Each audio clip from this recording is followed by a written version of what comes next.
Isang ginang sa Camarines Sur walang awang sinaktan ng isang lalaki. Ang pananakit nakunan pa ng video.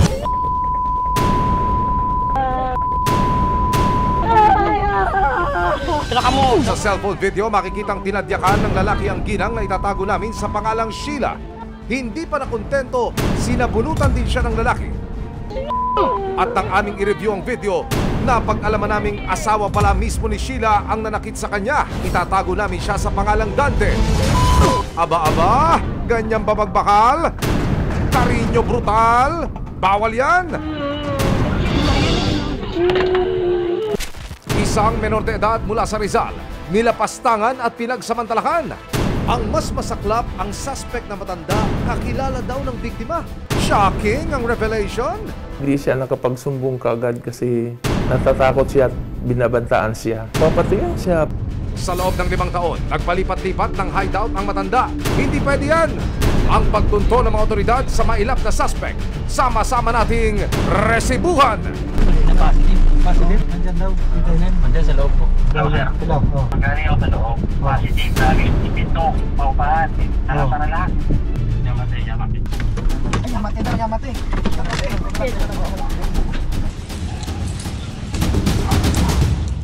Anumang reklamo, bibigyan tugon. Bawat hinaing at problema, hahanapan ng solusyon.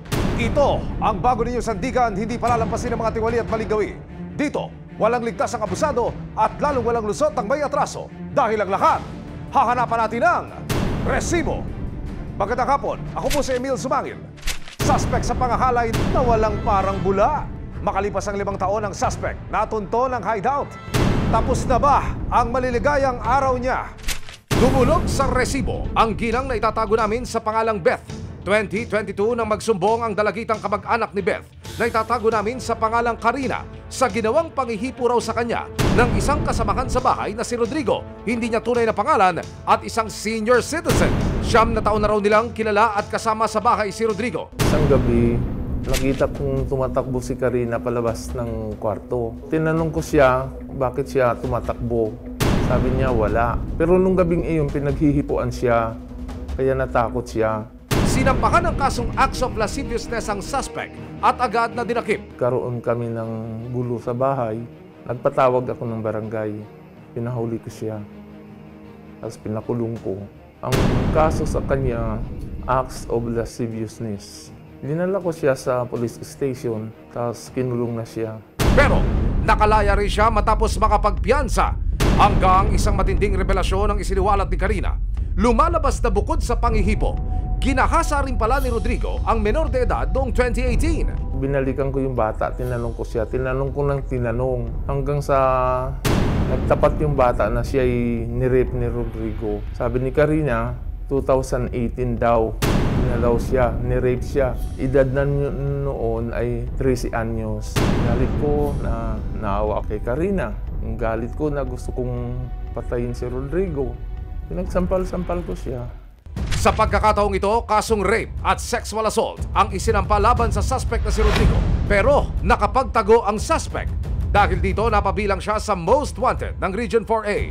Nito lang May 3, 2023, ibinaba ng Branch 18 ng Family Court ng Cainta, Rizal ang warrant of arrest laban sa matanda. Kaya tinuloy ko, pinursigi ko at lagi kong yung kaso niyang rape para pagbayaran niya ang ginawa niyang kawalang hiyaan kay Karina. Hanggang nitong June 28, isang tip ang natanggap ng mga otoridad sa pakikipagtulungan ng PNP Criminal Investigation and Detection Group, Detective and Special Operations Unit o CIDG DSOU, kasama ang resibo. Agad na ikinasa ang paghuli kay Rodrigo. Susunod, mapasakamay na kaya sa wakas ng mga otoridad ang suspect sa pangahalay? Yamate daw, yamate.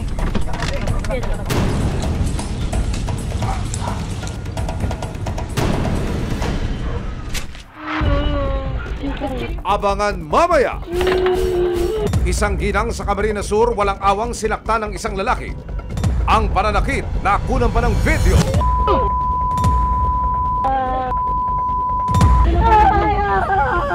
Reaksyon, ebidensya, resibo, walang lusot ang may atraso. Reaksyon, ebidensya, resibo, walang lusot ang may atraso. Dahil sa isang tip, nalaman ng mga otoridad ang posibleng kinaroroonan ng suspect sa pangahalay sa isang menor de edad sa Rizal. Pinlano ng mga pulis ang entrapment operation. Nagpanggap ang isang asset na bibili ng lupa na pagmamayari ni Rodrigo sa Rizal. Yun lang, negative. Walang Rodrigong lumitaw sa kanilang bahay sa Rizal. Pero maya-maya pa, isang video call ang natanggap ng asset. Nang sagutin niya ito, kumpirmado ang suspect na si Rodrigo ang nasa kabilang linya. Tingin daw ng bahay mo, di ba yun ang palagi mong tinatanong sa akin? Oh. Sige. Oh. Eh, so magkano ba anak? Taga saan pa kayo? Sa ano po, Kainta lang po. Mahirap yan. Kainta yan eh. Sa kayo sa Kainta. Sa may ano lang po, sa Flatway po. Sa may tulay. Oo, malayo yan. Oh. Ba't kayo nakapunta dyan? Nasabi lang po sa amin nung ano, na nagbinebenta daw po dito. Hindi man nagpakita, hindi tumigil ang mga otoridad sa pagtugis sa kanya. Hanggang sa isa pang tip ang nakuha nila na posibleng nasa Marikina City si Rodrigo. Sinuyod ng CIDG, DSOU at Resibo ang dalawang barangay sa Marikina City. Titignan natin yung bahay na sinend ko dyan sa messenger natin. Tignan nyo kung meron kayong suspect siya na yun, tao kayo agad o ano, hinto kayo para tignan yung mabaigi. Ano? Kasi medyo dito na yun eh. Makalipas ang ilang oras na pag-ikot, wala pa rin ang hinahanap na suspect. Pero sa tulong ng social media, natunto ng address ng live-in partner ni Rodrigo. Dito na lumitaw ang posibleng kinaroroonan ng matanda. Ang lokasyon, Makati City. Hindi na nagpatumpik-tumpik pa ang grupo. Maghiwalay ulit tayo, umikot kayo. Ito sir, pati itong ano, ito yan oh. Nilooban dito yo. Sir, ito yan sir. Pare, sa lubong naman, lapitan mo na agad yun. Galing ako sa loob. Positive. Lagi ipito. Paupahan. Para lahat. Yamate. Ay, yamate.